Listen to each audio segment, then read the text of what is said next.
Hello there. How are you doing? I hope you're okay, taking care of yourself and also helping others to take care of themselves as this pandemic is still going on and it will be around for some time.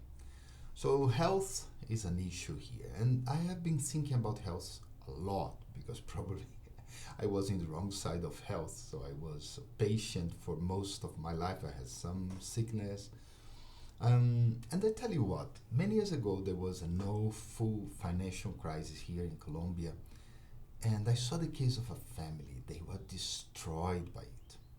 Particularly, the mother was the most affected, and I think she had some indications of mental disorder. I hope nothing happened more than just a depression, but I came to the conclusion that finance is also a dimension of health.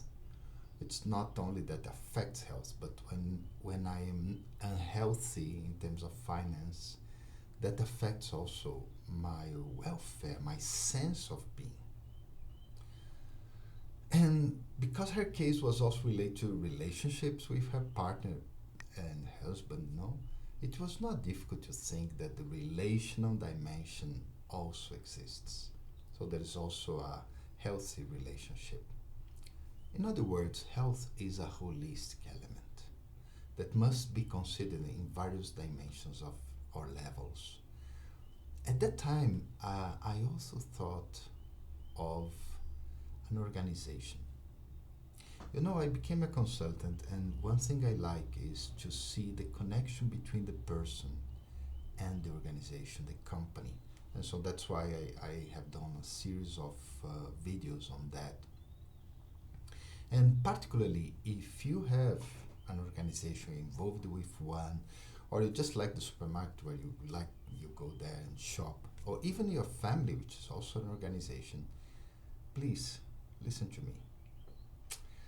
The health of the organization works more or less like a person's health. There is a feeling of well-being, we call health, but there may be also some germs or viruses that appears, and sometimes you have to be hospitalized.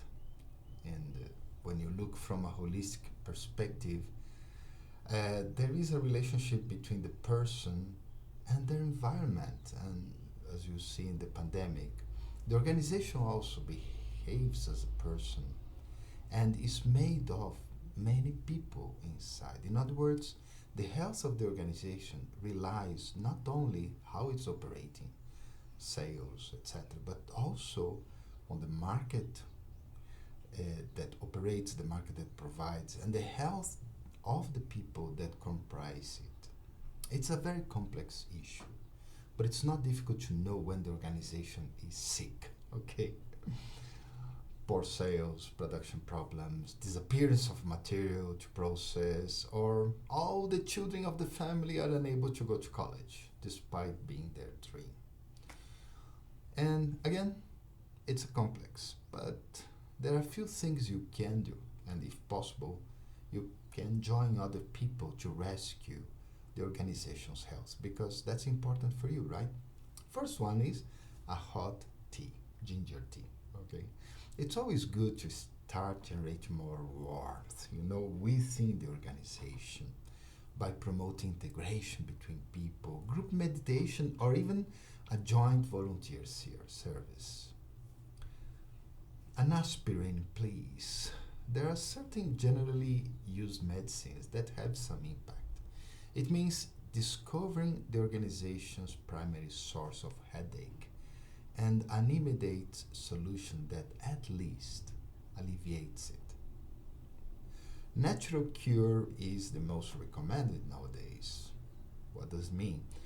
Sincere dialogue and meeting, not only to identify problems, but also to search for solutions and make everyone participate into that. And sometimes you have to call the doctor. That means a consultant like me, okay, and to work with the organization from a more impartial perspective. But that doesn't mean, fifth, that self care shouldn't be paid attention. Yeah, self-care in terms of organization means the leaders. They have to be very, very careful about the health of the organization. So even a consultant can't replace a leader ever. That will prevent future illnesses and will help the recovery at the present. So I hope this works for you, or you can send to someone who is more interested in this topic. Okay, take care then. Bye. See you next week.